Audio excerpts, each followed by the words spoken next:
The night shift at Seattle General in Norfolk runs on silence and fluorescent light. 2-year nursing degree. That's what the credential badge says. That's all anyone reads. Natalie Hayes clips the laminated card to her scrub pocket at 2,200 hours and moves through the lobby like she belongs there, not like someone who spent 15 years commanding rangers through the Hindu Kush mountains.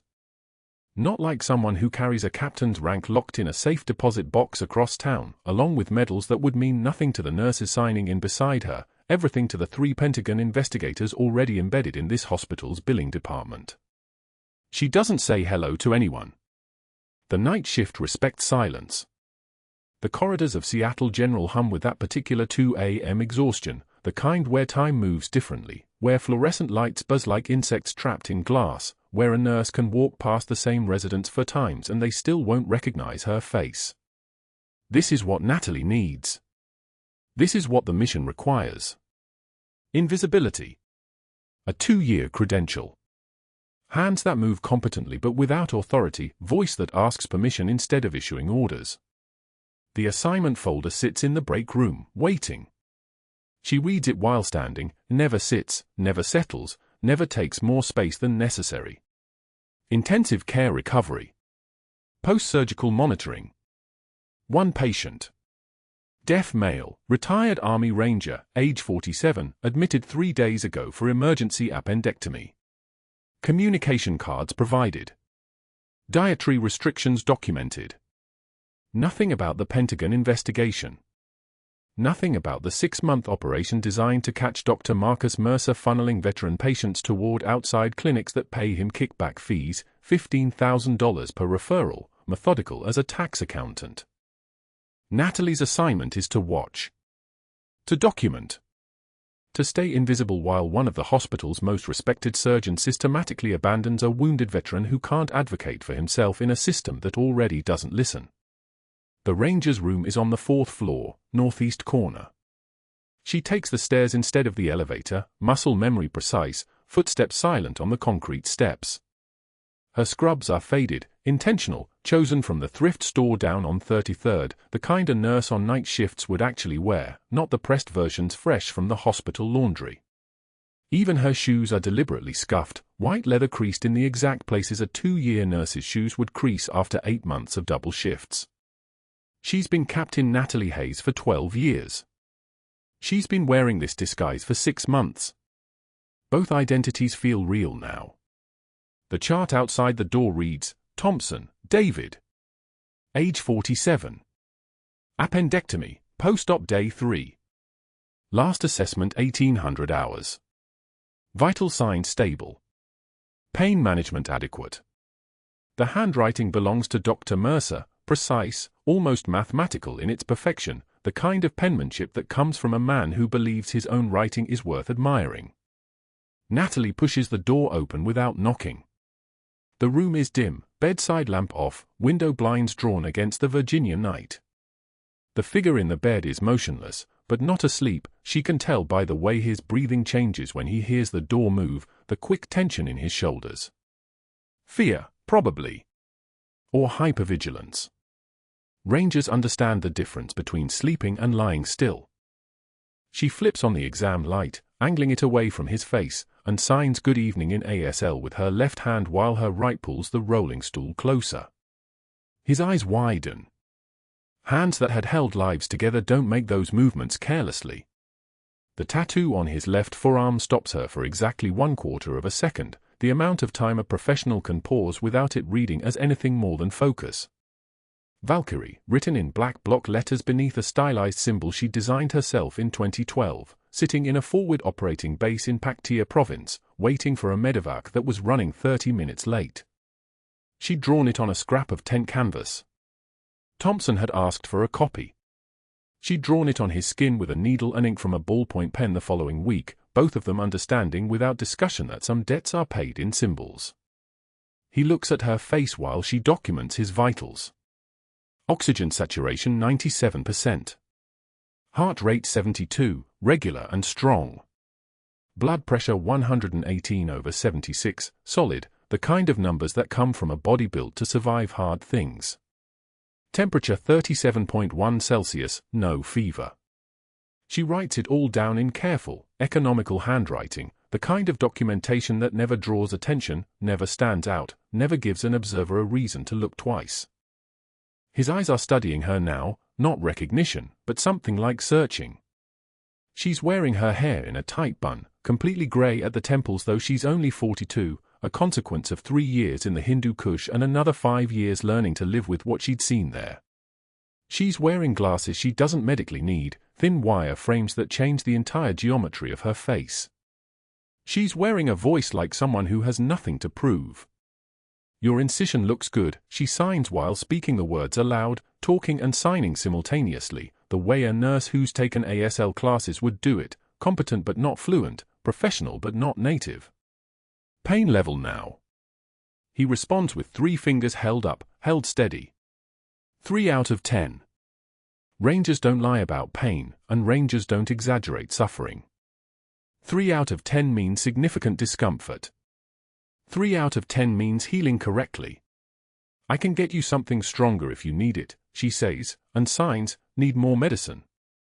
He shakes his head and signs back, slower than her own hands move, the sign language of someone who uses it in the real world instead of learning it from certification videos.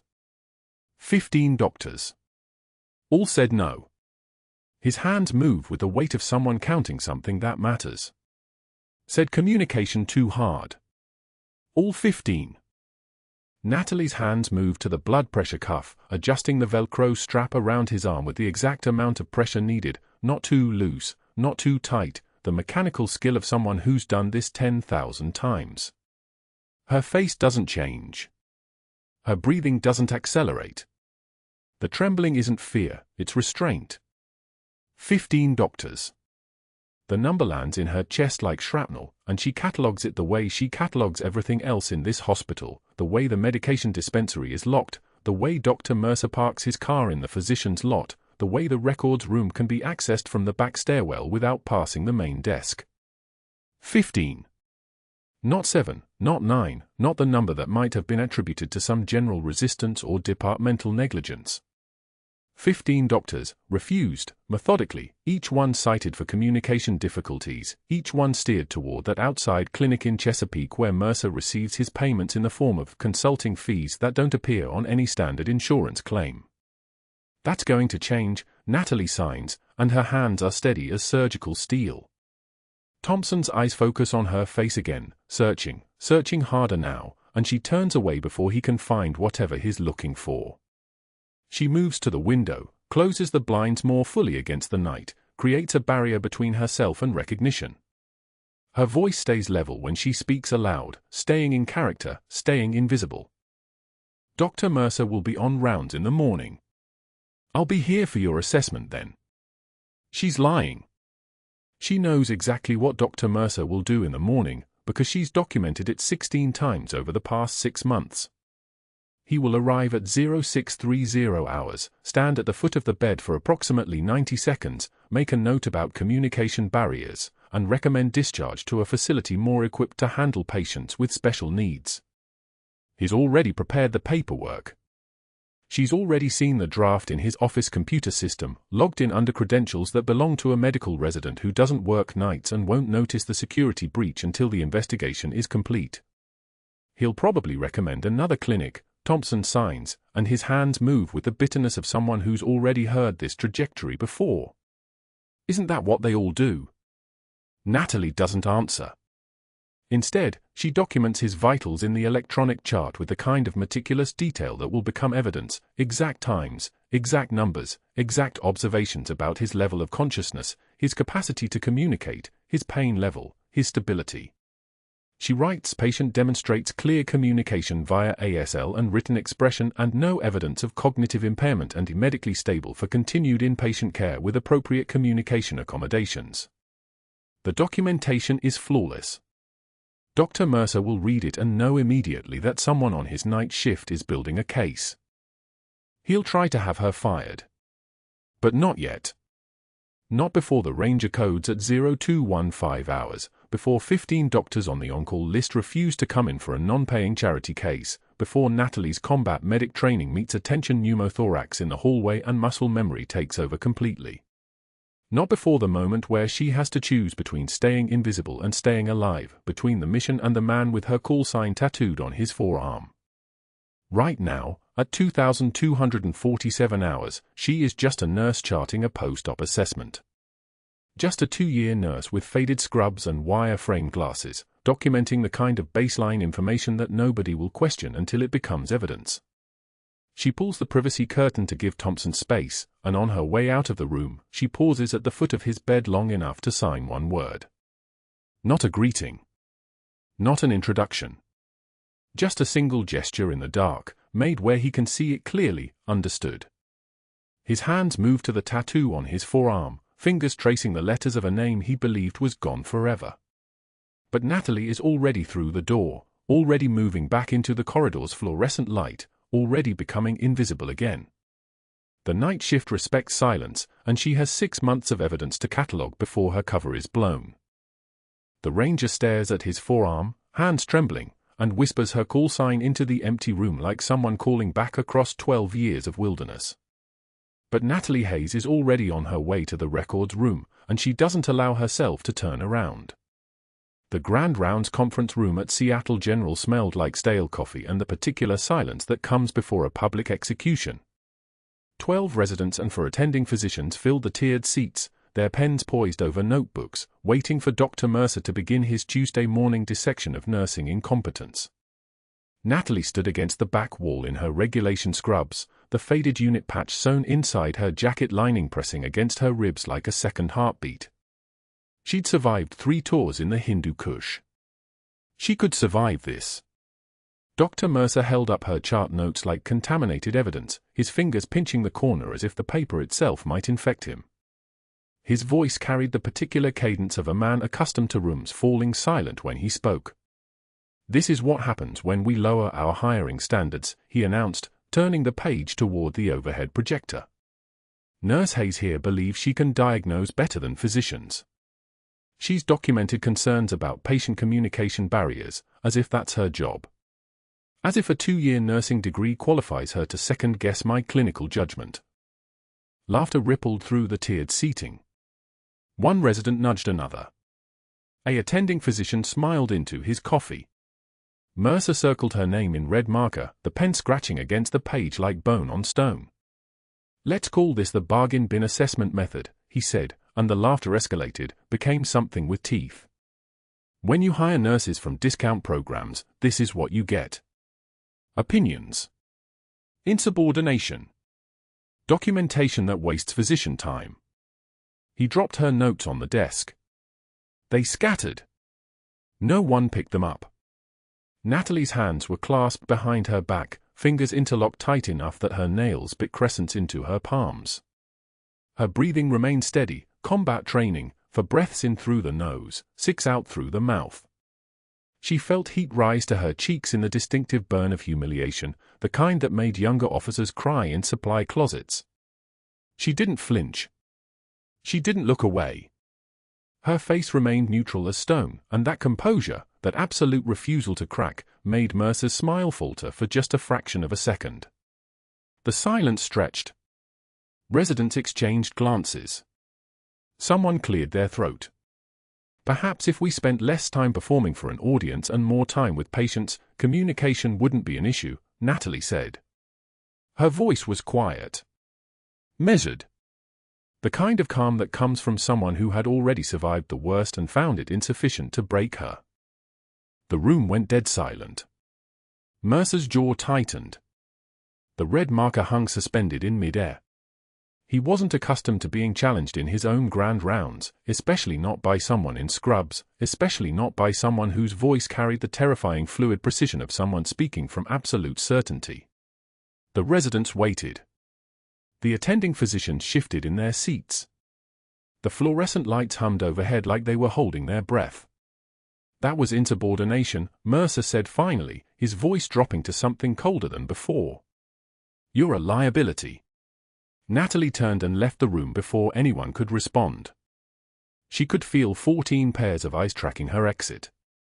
The door closed behind her with a soft hydraulic hiss.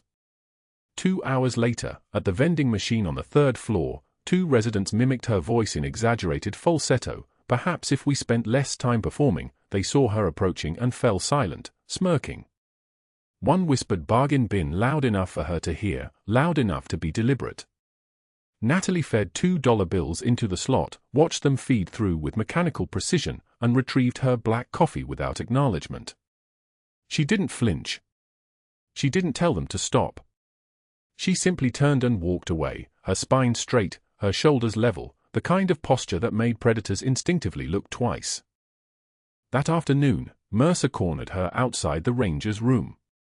His presence made the air pressure change, not from size, but from something darker, the weight of institutional power that came from knowing exactly how little anyone could do to stop him. "I could have security escort you out right now," he said, holding up his phone like it was a loaded weapon. "One call. You're a liability. You make us all look bad." The words were designed to break. Natalie had heard them before, in different rooms, from different men, and they had failed each time because she'd already survived things that made hospital politics feel like static on a distant radio. But she was operating in a different role here, performing a different person. The captain wasn't supposed to fight back. The undercover nurse was supposed to absorb these impacts and swallow them. A single tear escaped her left eye. Just one. Involuntary, the kind of physiological response that even combat training couldn't completely suppress when you were wearing someone else's skin for 6 months straight. She wised it away without breaking eye contact with Mercer, turned with her spine straight and her jaw set, and returned to her rounds. The trembling wasn't fear. It was restraint. That night, at 0100 hours, the records room was empty. Natalie pulled files in the darkness, cross-referencing the Rangers' case against 14 other veterans scattered throughout the hospital system over the past 8 months. All 15 cases showed the identical pattern: Dr. Mercer citing communication difficulties or non-compliance or non-paying charity case status, then handwritten referrals to an outside clinic called Patriot Health Solutions. The referral forms all bore the same signature flourish, the same billing codes, the same timestamp patterns, always written within 1 hour of the initial refusal, always to the same external facility. She photographed the referral forms with her encrypted phone, each image adding another piece to the mosaic of evidence locked in her car trunk 6 blocks away. The briefing materials from the Pentagon investigation were explicit. Patriot Health Solutions was owned by Mercer's brother-in-law, a shell company that billed the Veterans Affairs Administration for services never rendered, then kicked back 40% in quarterly transfers to the physicians who referred patients. The Rangers case was the linchpin, recent enough, documented enough, fresh enough to prove the systematic pattern. She'd been placed here specifically to document his treatment refusals without revealing her credentials, without breaking cover, without intervening medically. If she acted, the investigation collapsed. 6 months of gathering evidence meant nothing. Her career in this role ended. The larger fraud would continue, bleeding millions from veterans' benefits, funneling it into Mercer's offshore accounts. If she didn't act, the Ranger deteriorated. She returned to his room at 0200 hours. The machines monitoring his vital signs clicked and hummed in the darkness. He was awake, signing to himself in ASL, his hands moving with the kind of fluid precision that only came from someone born deaf, someone for whom sign language was thought itself. She recognized the signs: frustration, pain, isolation, but she couldn't acknowledge that recognition without revealing her combat medic training, the ASL she'd learned during her first tour, the part of her history that had to stay locked away. He pointed to his chest, his face contorting with discomfort. His oxygen saturation was 94%. His respiratory rate was elevated. His color looked slightly pale under the monitor lights. These were information. Pain was data. She made a note on his chart and paged Dr. Mercer. No response. She paged the 14 other attending physicians on the hospital's emergency call list. All 15 doctors on staff refused to come in for our non-paying charity case. The words came back through the paging system like a chorus of indifference. One physician actually laughed when the operator asked if he was available. The sound carried through the hospital at 0210 in the morning like a reminder that the system was designed this way, that poor patience and difficult communications and veteran status all added up to a simple calculation not worth the effort. The ranger's breathing became labored over the next 30 minutes. His oxygen saturation dropped to 88. Then 84. His chest rose and fell with increasing effort, his ribs straining against the work of breathing. She watched the numbers decline on the monitor and felt the clock ticking somewhere in her chest, a pressure that had nothing to do with procedure and everything to do with the man in the bed 3 feet away. And that's when the real nightmare began.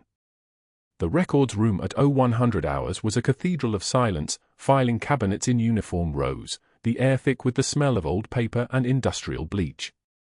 Natalie pulled the ranger's chart first, spreading his pages across the metal table like cards in a hand she'd already learned to read. 14 other folders followed, one by one, each representing a refused veteran, each bearing timestamps that painted a portrait of systematic abandonment. She photographed everything with the camera hidden in her badge lanyard, her hands moving with the precision of someone who'd done this 1,000 times before in 1,000 darker places. The pattern was there. It had always been there. She just needed to prove it. The first refusal came from Dr. Sterling on March 4. The ranger presented with post-surgical complications, and Sterling declined with a note, communication barriers. Recommend external clinic referral.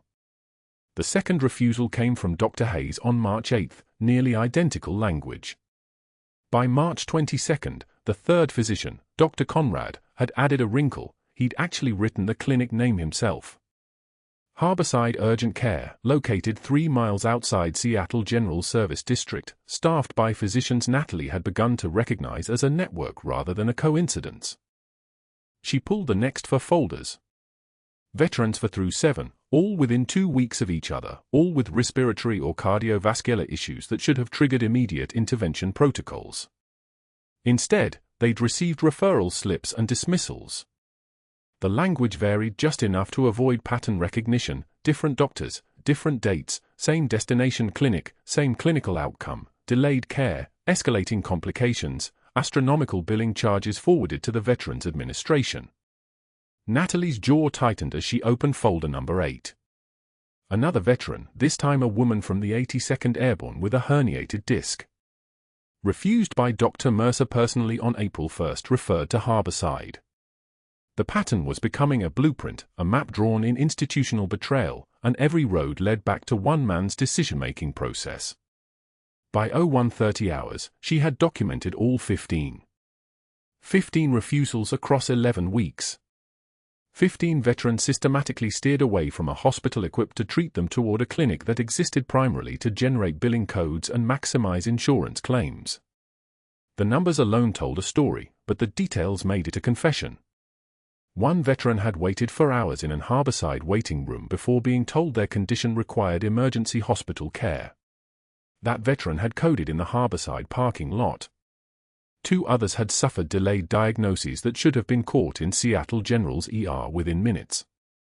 The pattern wasn't negligence. Negligence was accidental. This was choreography. She understood then, sitting alone in that fluorescent bright room at 0137 hours, that Dr. Mercer wasn't just refusing care. He was harvesting referral fees, kickbacks disguised as clinical consultations, payments funneled through billing intermediaries connected to Harborside, amounts that grew larger with each referral's complexity. She ran the numbers quickly, 15 veterans, average referral value perhaps $800, some running higher, some lower, but taken together the volume became significant. Significant enough to matter. Significant enough to kill for, in an institutional sense, the kind of murder that happened through memo and denied care and doctored charts. The real nightmare was understanding how long it had been happening. These 15 were just the ones from the past 3 months. The question that made her breath catch was simpler and far more damaging: how many others were there? How many veterans had been cycling through this referral network across the past year? 2 years? Longer? Natalie photographed the last chart at 01 for 9 hours and returned each folder to its correct position, leaving no trace of her presence except in the camera's memory. Her hands didn't shake. They never did. She'd held steadier hands during firefights, during amputations performed in convoy vehicles rolling toward base, during moments when trembling meant someone died. Steadiness was a skill she'd learned the way soldiers learned everything, through repetition and consequence. But as she walked back through the darkened corridors toward the ranger's room, something shifted in her understanding. The nursing identity wasn't a disguise anymore. It was the mission itself. It had always been the mission. Her 2-year degree was real. Her documentation was real. Her presence on Seattle General's night shift was real. What wasn't real was the idea that Captain Natalie Hayes was working undercover. She was working. The undercover part was secondary, almost incidental. The Pentagon had sent her here specifically because she could become what she was pretending to be, a competent nurse moving through the hospital's infrastructure with enough access to document institutional crime without drawing the kind of attention that would get her pulled from the case. She was invisible by design. She was useful because she was small enough to fit through the gaps in the system, forgettable enough to move through corridors without the weight of authority that would trigger defensiveness. The captain's bars locked in that safe deposit box weren't her real identity anymore. They were a detail from a previous life. This was the identity that mattered now. This was the life that had texture and consequence. This was the work that saved people.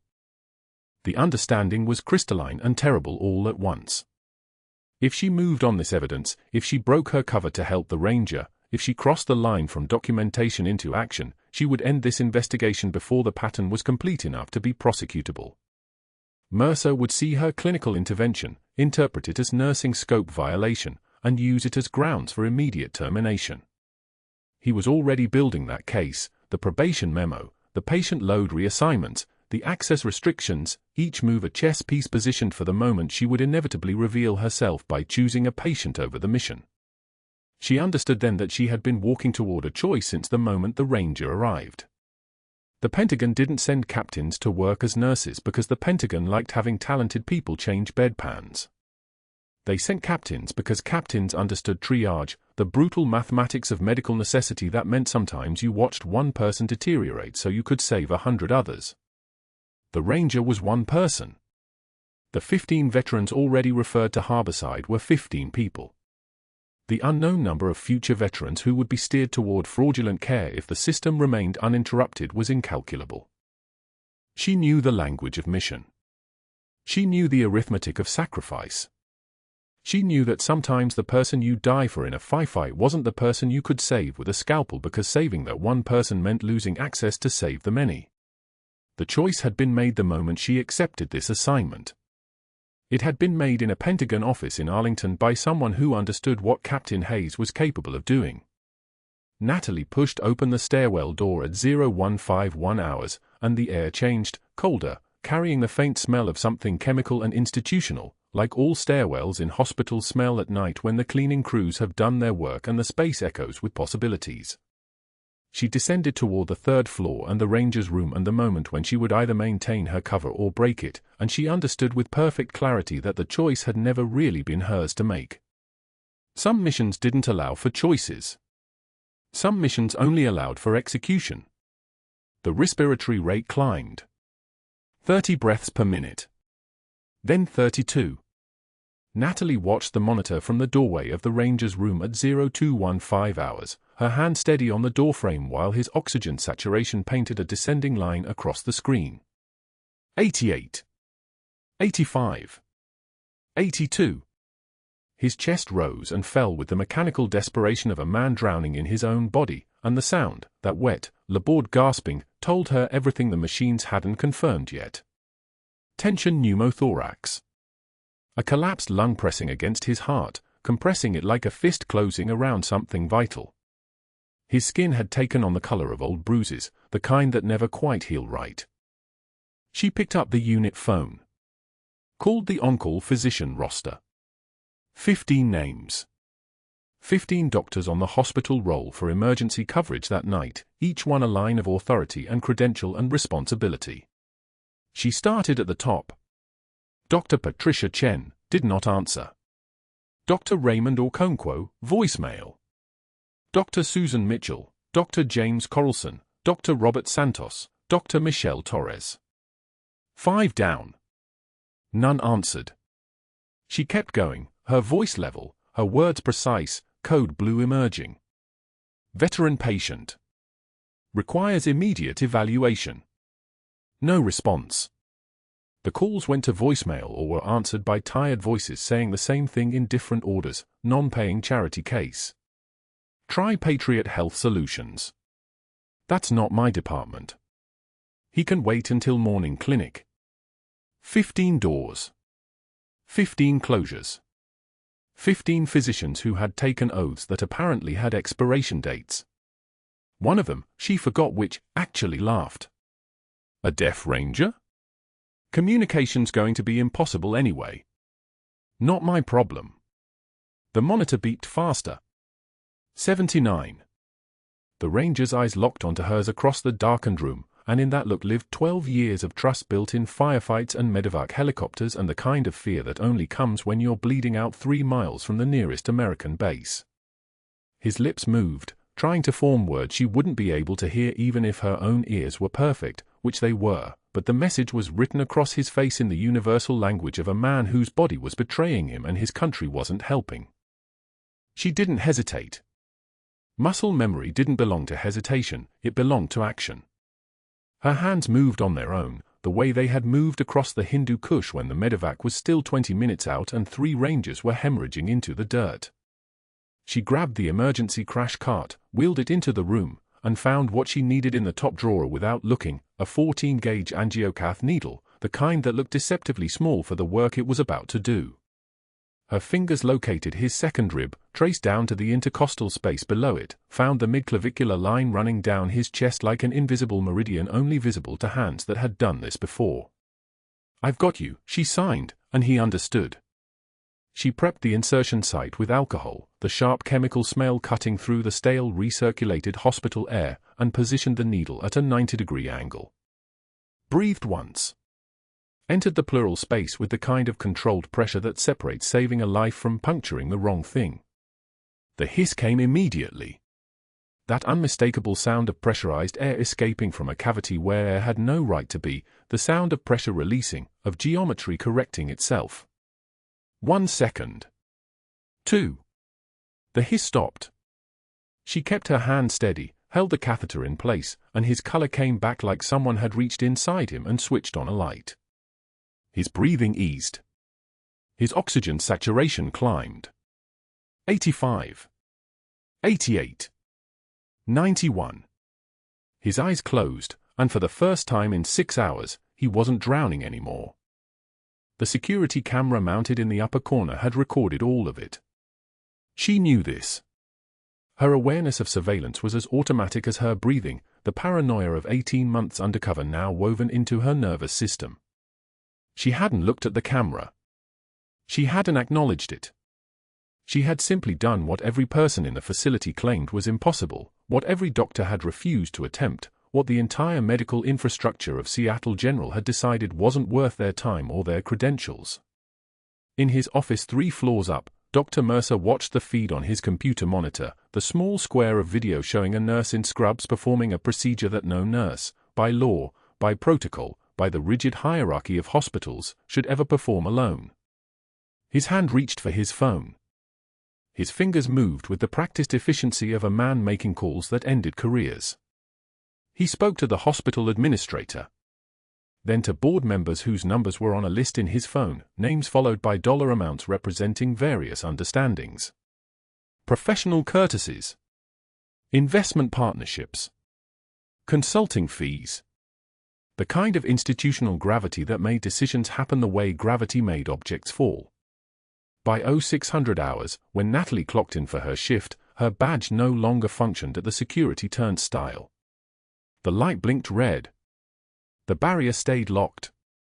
The nursing supervisor was waiting in the break room, holding a manila folder the way people hold things they don't want to touch, as if employment termination was contagious. "Natalie. We need to talk." Not Captain. Not Ms. Hayes. Natalie, like she was already relegated to her civilian identity, already erased from the roster. The letter inside was printed on hospital letterhead and signed by administration, effective immediately. Your employment is terminated due to violation of state medical practice laws. Specifically, performing invasive medical procedures without physician authorization and without appropriate licensure constitutes practicing medicine without a license.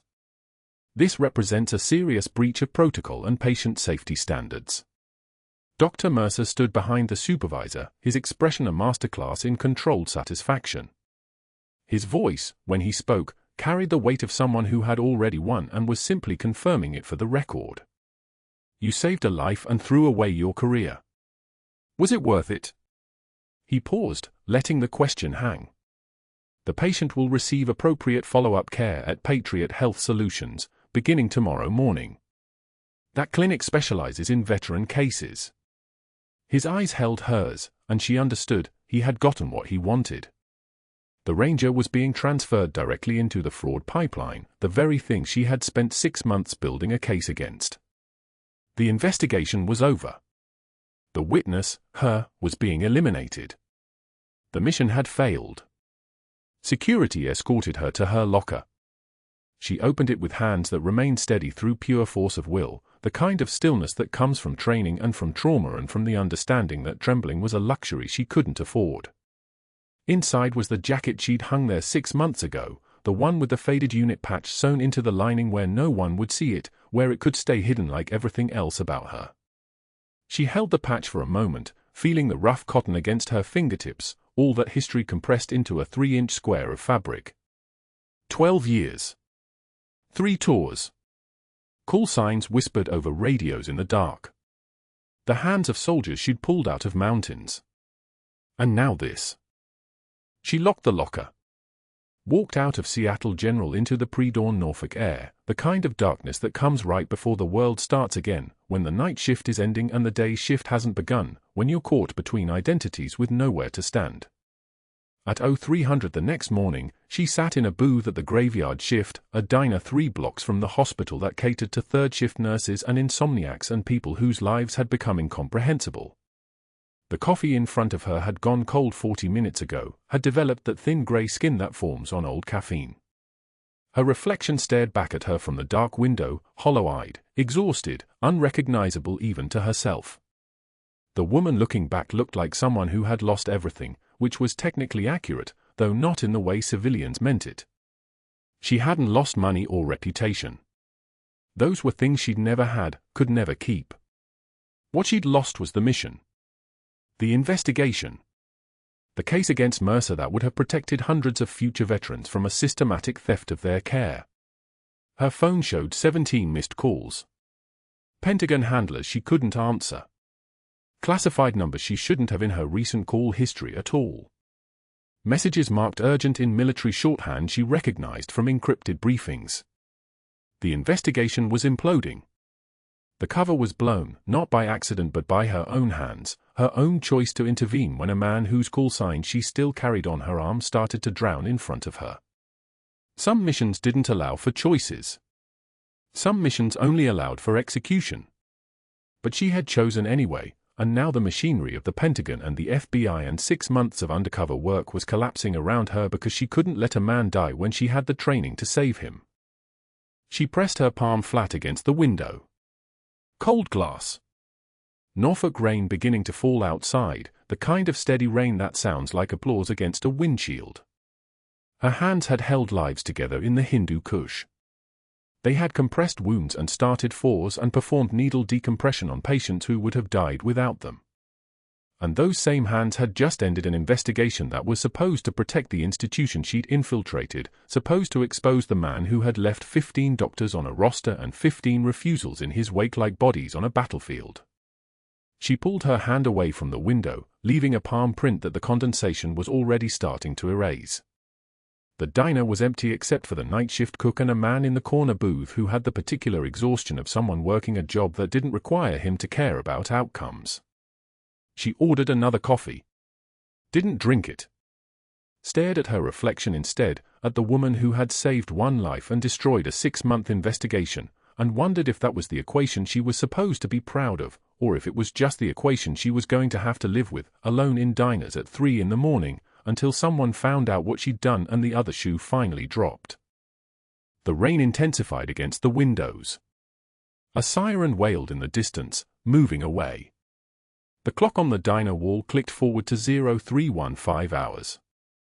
And in his hospital office, with the video feed still playing on his computer screen, Dr. Mercer smiled the smile of a man who had eliminated his witness, protected his referral pipeline, and didn't yet understand that the Pentagon was already making phone calls. Her son burst through the hospital administrator's office doors at noon like a soldier breaching a compound, the shadow box of medals held level in both hands.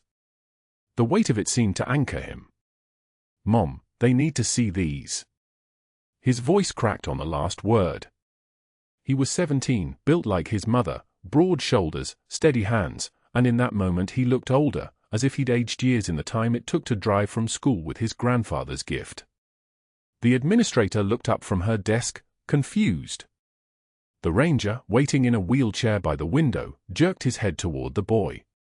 His hands moved, ASL so fluid it was like watching water find its shape, but his eyes stayed fixed on the young man with the medals. Then on Natalie, standing motionless beside the filing cabinet where she'd been asked to wait while the administrator decided whether to take the hospital board's termination letter seriously. The ranger's shoulders tensed. His lips formed a single word, barely audible, the call sign he'd carried in a tattoo for 18 years, Valkyrie. The room pressure changed. Not metaphorically.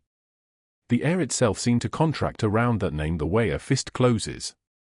A Marine colonel stepped forward from the waiting room, dress blues pressed sharp enough to cut, silver eagles catching the fluorescent light like weapons. His voice was a rifle report, measured, precise, devastating. "Captain Natalie Hayes. Silver Star." He opened the citation with hands that had held rifles and held them like a liturgy. "For conspicuous gallantry under fire in the Hindu Kush Mountains." Captain Hayes carried 3 wounded Rangers to safety through 12 miles of hostile territory while under sustained enemy fire. Her actions prevented loss of life and saved 3 operators from certain capture. Each sentence landed like an incision. The colonel's eyes never left Mercer's face as he read. Her medical expertise, leadership under fire, and refusal to abandon personnel in the field represent the highest traditions of military service. Dr. Mercer's jaw tightened. His hand shot up, palm forward, the gesture of someone accustomed to silencing rooms. This is a fabrication. This woman's credentials, her nursing license, is completely unverified. She's been misrepresenting her qualifications this entire time. I have documentation. His voice climbed.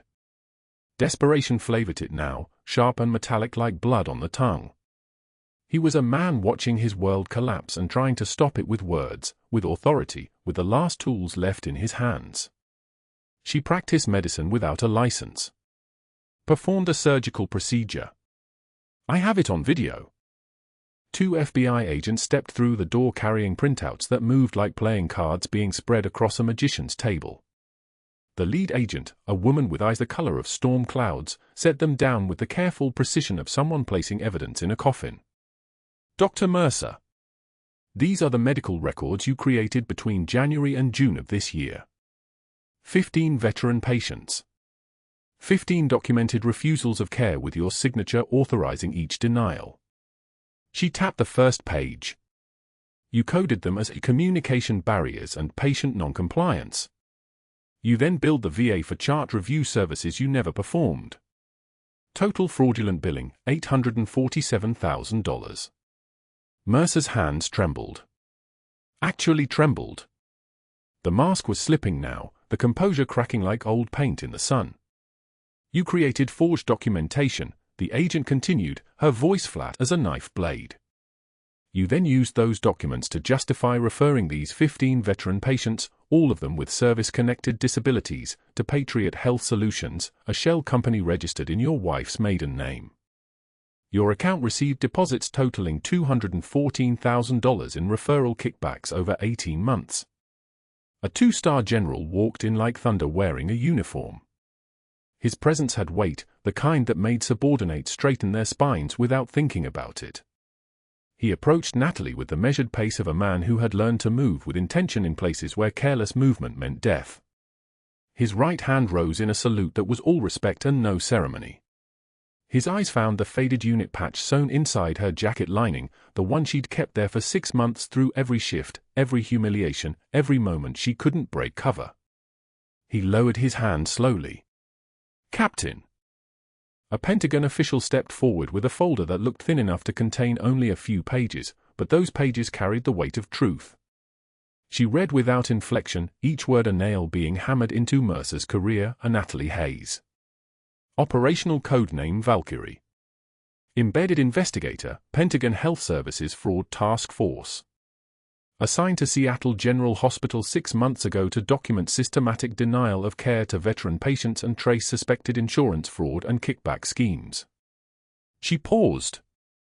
Let that sentence sit in the room like a grenade with the pin pulled. Your investigation is complete. The evidence is substantial. The charges are federal. The Ranger leaned forward in his wheelchair. His hands moved with deliberate precision, each sign weighted with 18 years of memory and 2 days of clarity. Natalie translated aloud, her voice steady as a pulse. "You told me I was too much trouble. You said I'd never find real care. You looked at me like I was broken." The security footage appeared on the monitor, grainy camera view from 02:15 hours showing Natalie's hands performing the needle decompression, the hiss of escaping air, the O2 sat climbing from 68 to 94 in the space of 90 seconds. Then the timestamp changing. Then Dr. Mercer in his office at 06 for 5 hours, watching that same footage, then immediately lifting his phone. The audio was clear. "I want her terminated.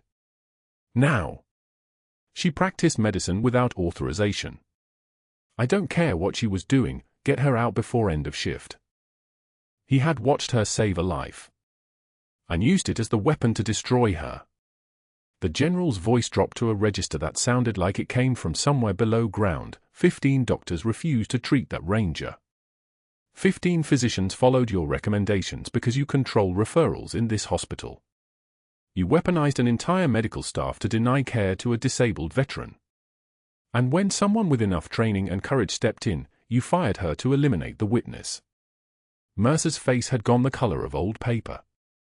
His eyes moved between the general, the FBI agents, the colonel, the Ranger, and finally to Natalie. She didn't flinch. Didn't look away. Just stood there with her spine straight and her jaw clenched, the way she'd been trained to stand when the outcome was already written and you were just watching someone else read it aloud. "Dr. Mercer," the lead FBI agent said, and her tone carried the finality of a door closing, "you're under arrest for healthcare fraud, theft of government funds, conspiracy to commit fraud, and obstruction of justice." The handcuffs appeared like they'd been manifested from the air itself. Silver metal. Professional. Inevitable.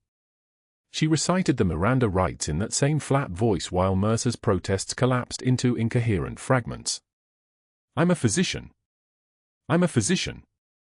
You can't do this to me." They led him out through the lobby where 48 hours earlier he'd stood in front of the entire hospital staff and called her documentation substandard and threatened her with security. Every resident, every nurse, every respiratory therapist watched him pass in handcuffs. His medical license would be permanently revoked. Federal charges meant real prison time. After release, the community college had already drafted the contingency plan, teaching CPR to high school kids for minimum wage, a name that would live in medical ethics textbooks as a cautionary tale, a reputation reduced to ash. Natalie knelt beside the Ranger's wheelchair in the hallway after they'd cleared the room. The fluorescent lights above them hummed their endless mechanical prayer. She signed slowly, deliberately, her hands moving through space like they were carving words into permanence. "I never forgot you." He reached down and touched the tattoo on his forearm, her call sign, Valkyrie, inked in bold letters across skin that had carried shrapnel and pain and the memory of a woman's voice calling his name through the dust of the Hindu Kush. His hand moved up to her face. Just once. A gesture of recognition. Then he signed back with the precision of a man who had waited 18 years to say this, "I always knew you were out there." Her son approached with his grandfather beside him, and the shadow box was placed in her hands. She opened it to the medals arranged like constellations, the Bronze Star, the silver star, the two purple hearts arranged side by side, and at the bottom, set apart and gleaming, the Navy Cross. The highest military honor he was authorized to see. Each one a moment. Each one a story that now, finally, could be told. The Pentagon official approached with reinstatement papers and spoke in a tone that carried the weight of institutional recognition. Your commission is reactivated. Your file is cleared. Your commendation is recorded. You completed your assignment with distinction and exposed a conspiracy that protected 15 corrupt physicians and compromised care for hundreds of veteran patients. Natalie looked at the papers. Then at the ranger. Then at the veterans beginning to fill the waiting room, the ones who'd been refused care, the ones who'd been turned away, the ones who'd learned to expect the world to give them nothing but obstacles. She signed her decision with hands that had learned to speak 2 languages. I'm staying here. This is where I'm needed. The general nodded with the understanding of a man who had watched soldiers choose the mission over promotion more times than he could count. That meant something. That meant everything. 6 months later, the Veterans Wing was complete. The Valkyrie Center. Natalie walked through those corridors in scrubs now, regular scrubs, ordinary scrubs, the uniform of someone who had chosen this work over rank and recognition. But the faded unit patch was sewn visibly on her shoulder, a declaration instead of a secret. And every veteran who came through those doors with a disability, with communication barriers, with the kind of wounds the world usually looked away from, found her.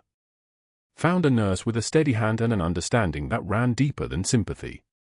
Found Captain Natalie Hayes, code name Valkyrie, who had learned the hardest lesson, that sometimes the bravest thing you could do was put on scrubs and show up for the people everyone else refused to see.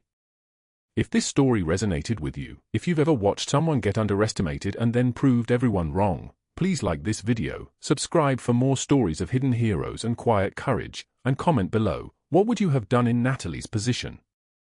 Should she have stayed in the military or chosen the hospital? Your voice matters in this community.